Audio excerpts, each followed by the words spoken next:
Well, welcome to another episode of Business Ahas. I'm Jim Hayden, and we're excited today because I get to hear something pretty unique that a lot of times when you talk with people and you get to know them and you meet them and you don't know really exactly what they do, but once you learn what they do, you're like, oh my gosh, that's incredible.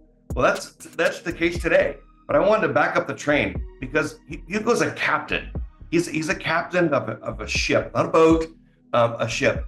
And his background is pretty remarkable. And I wanted him to share a little bit about that. So Hugo, first of all, man, welcome to the show. Welcome to the opportunity to be able to share what you've got going on.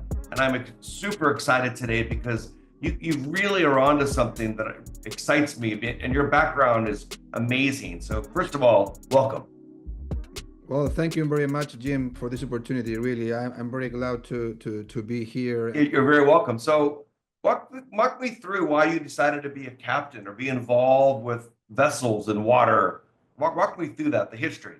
I come from a family of whalers from Denmark that they migrate to Chile more or less in the 1850s to America. Really, there was a whole movement of people from that area to America because they were not more whales in the North Sea, so they did go to U.S. and South America, and specifically in my case to Chile, to continue their profession. It was called what is called an exodus.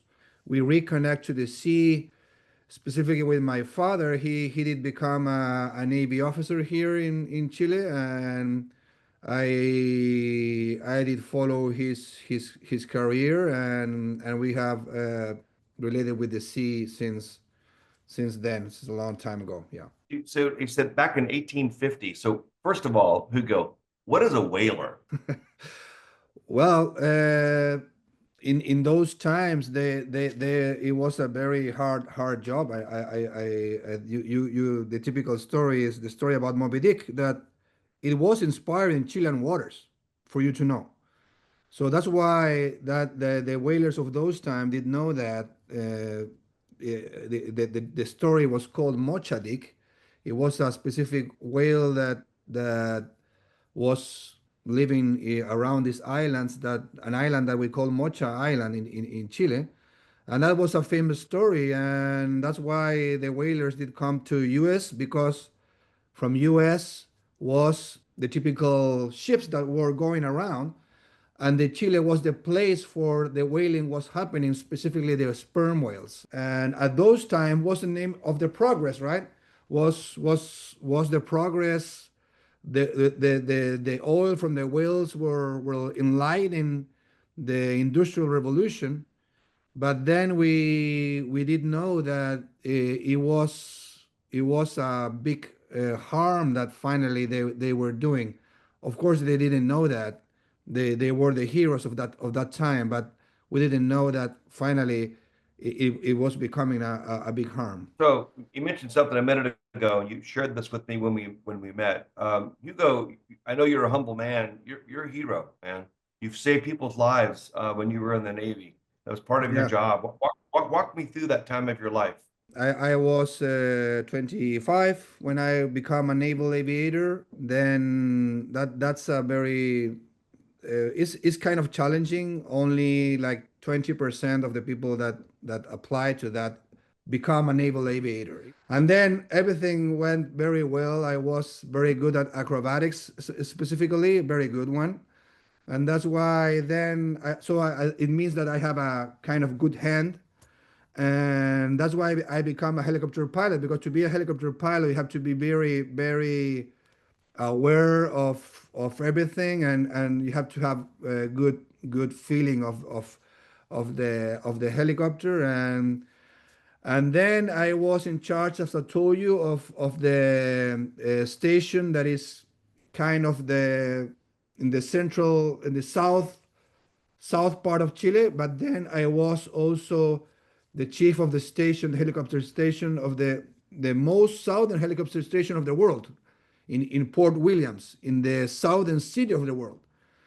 So there I did one of the most difficult rescues. I did have to do a rescue of a ship in Antarctica, of a cruise ship. So, so that was kind of challenging, but also very nice to do.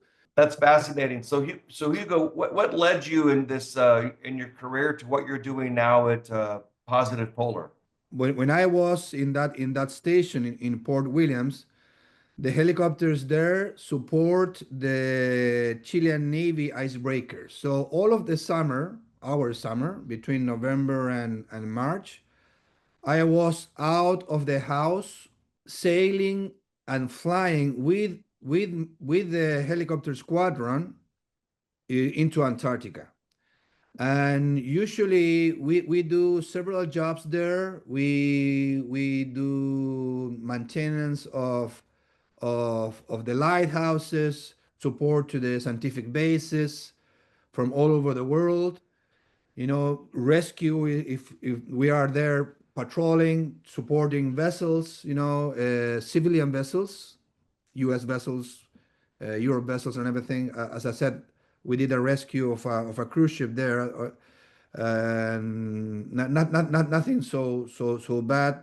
It was very successful, but also we work a lot with scientists. We from scientists from all over the world. So I was very curious about what they were doing, and also I did realize because I did grow in Patagonia.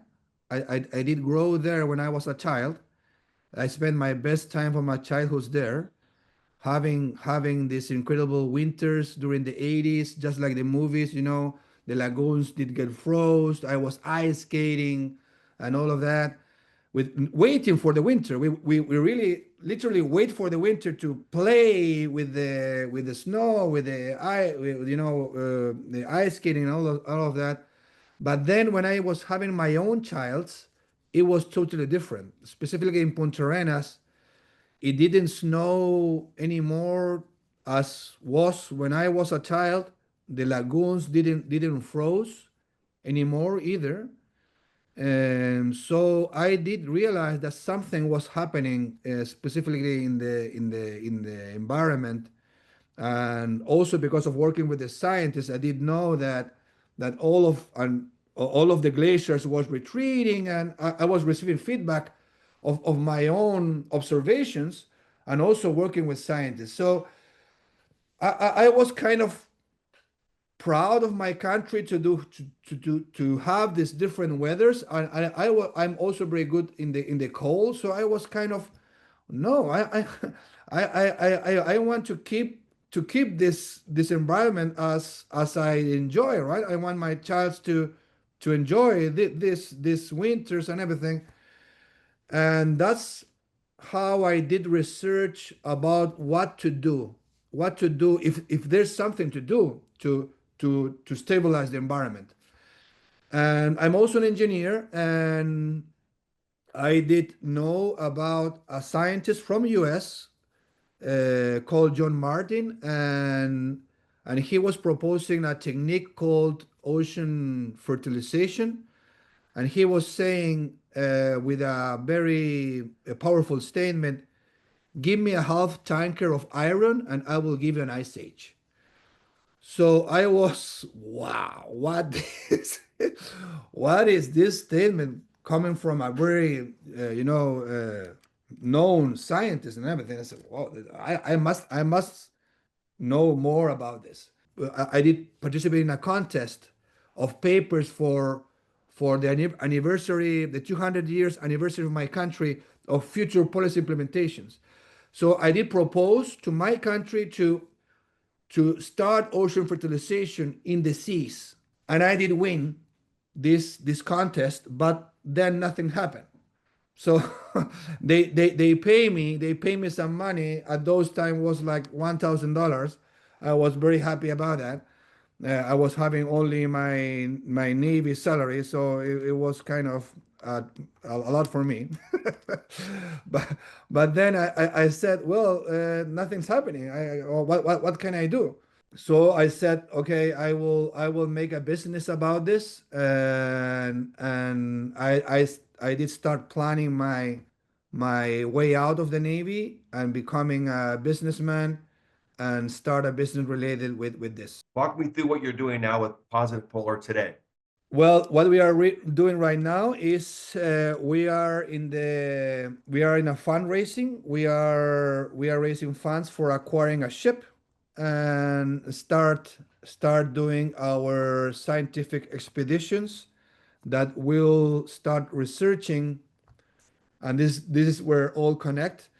We'll start researching how to mimic whales so we can do the positive impact that the whales are doing, and we can replace that positive impact that the whales should be doing in the ocean, because the whales, and this statement of John Martin of give me a half tanker of iron was because the whales were supposed to do that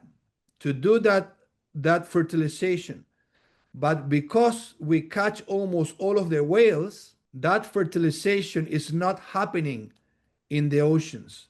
And that's why he said what he said, because if we can replace that, what whales should be doing, we could have fertilization in the ocean, and that will grow phytoplankton, that will grow the biomass, and that will create immediate economic benefits to all of the countries that are doing this, all of the people that are doing this, but also stabilize our environment. So it's a very nice activity because you can produce a lot of benefits doing this. And that is what we are going to research about what to do with our expeditions. And the science will be financed by our guest. That's the business model that we have. This is essentially cruise funded science, correct? Yes. And so cruise funded science, if people think about this, what National Geographic does and what they have done, but in reality, only about 5% of cruise ships do research and development, where what you're proposing to do and what you're going to do with Positive Polar is all research and development and having this passenger experience and impact and having to become a whaler for a day, an oceanographer for a day. But Yeah. you're also doing that research and development at the same exact time on your ship, correct? Exactly. That is what we are going to do. We are going to have a special ship, and it's good, very good the comparison that you are doing. The conception of our company is different. We are a science expedition cruise line. It means that we are motivated by the science, and the passengers is financing the science. So the ship has kind of much more not only activities with the scientists. The deep of the science that we are doing is we expect to be much more than the cruise lines that are already doing some science on board, because those ships are made for the passengers, and then they have some space for the science. We are kind of different. We are a scientific ship that have passengers on board, and they have nice experiences, and they fund the science. So it's the revenues will be not only about the passengers, will be also about licensing new technologies. So, and this will inspired, I'm going to call it ocean restoration. Walk me through the biological carbon pump. I know it's a lots of words, but in reality, what happens there? When you explained that to me originally, it was very inspiring. It is called whale pump, or the biological carbon pump. The whales, they fit deep in the sea, specifically the big whales, and specifically one species is the most iconic of this technique, is the sperm whale. The sperm whale, as you know, they fight deep in the sea against the giant squids, right? So these giant squids, they catch them, and they eat them, and in the surface, right? And then they poop in the surface. Well, these octopuses, these giant squids, and in the case of the blue whale, this krill, just like you have some iron, and you can picture that iron in the ink of the octopus and in the squids. Right. So that ink is not go that does not go into the body of the whales. It is pooped. So that poop have a lot of iron, and that iron is taken by the phytoplankton, just like your blood, right? If you are anemic, you need iron. So the phytoplankton react very good to the iron. So they start blooming really quick because the iron is a trigger. This iron depleted. They start blooming, and they create a bloom of phytoplankton that could be huge, and that is the food of the biomass of all of the food chain. So the krill eat the zooplankton, the zooplankton eat the phytoplankton. So and then the whales. So you are creating a whole benefit of the whole food chain of the ocean, and in a harmonic way, because you are not only benefiting a special species, you are growing the base of the food chain where everything starts. So that's why this technique is very good, because you are doing a positive impact and ocean restoration since where everything starts. Hugo, why did you name your ship the Polar Angel? Well, we think that this technique can really create hope to as an angel, as an archangel, really, to society, because right, and specifically to Western society, full of different inputs that everything is will be wrong. The climate is almost impossible to fix. You have some young people thinking that it's not good to have childs. It's incredible. They are climate anxious. So we think that's why we want to call Polar Angel, because we want to be that source of hope, that you can be at sea, enjoy the sea, and create a positive impact. And this impact can be scaled, and we can all thrive together with nature and with the ocean. So, in your professional career, Hugo, what was probably the most significant moment, or I'm going to call that the aha moment in your career of, wow, this one thing that happened to me? What would that one thing be? Well, it was recent. It was a recent experience. We were with Jen in Dominica. It was a kind of risky trip. We did decide to go and see the sperm whales. To our guests, we have traveled to all of the places that we are offering as a place to go in our company. So Mhm. in Dominica, you can really experience the interaction with whales, because we want to connect the people with whales. And we did learn that in Dominica you can swim with sperm whales, right? I was very, as I said, becoming from a family of whalers, was the Moby Dick stories and all of that. I was kind of very curious if this was true or not. And the guide at the beginning was showing up from the boat, other boats doing that, putting people in the water and swimming with sperm whales. And I was, wow, this was kind of a underworld, water world, kind of a water world thing, right? So I and the sperm whales were very comfortable and all that stuff. And then it was our turn, and the guy jumped into the boat, and he said to us very clearly, you have only one chance. You will have only one chance. I'm going to say to you, jump into the water. You have to jump into the water immediately without hesitation. And then you will follow my guidelines. We were sailing around looking for a sperm whale. The guy did find a sperm whale, and he said to us, we were kind of prepared. He said to us, well, jump into the water right now.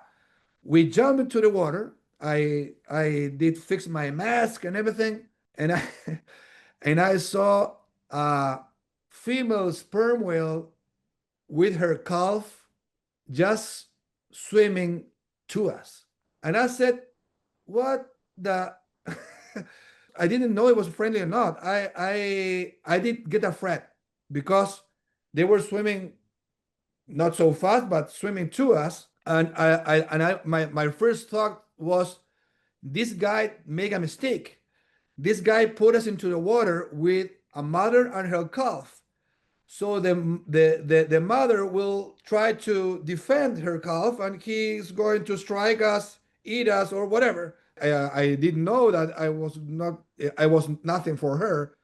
uh, she can do whatever she wants with us. So I just was like that, kind of waiting what was happening. And the guide was he was very calm. He was also very kind of steady, and it was incredible. The sperm whale was just trying to teach her calf that we were not a threat.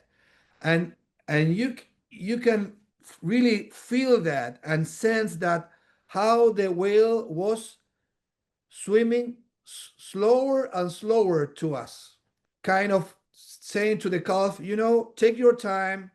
You can see these people, and these humans, and you will see that they are not a threat. And they surrounded us. They put us in the middle between the mother and the calf. So it was yeah, the most amazing. I did have a lot of experience with whales, but those in particular was a one that really touch my heart, Your, everything. your, your existence in your soul, your whole life and your background. Yeah, you, sorry. I'm- Everything with your life, being a captain, being a helicopter pilot, dealing with whalers, your entire family, having this deep personal experience, and then now most recently, and you now have been emerged in this environment with her cubs, and you're Yeah, in this environment where she's basically explaining to them that you're not a threat to them when she was exactly. sure a threat to you, right? Obviously, yeah.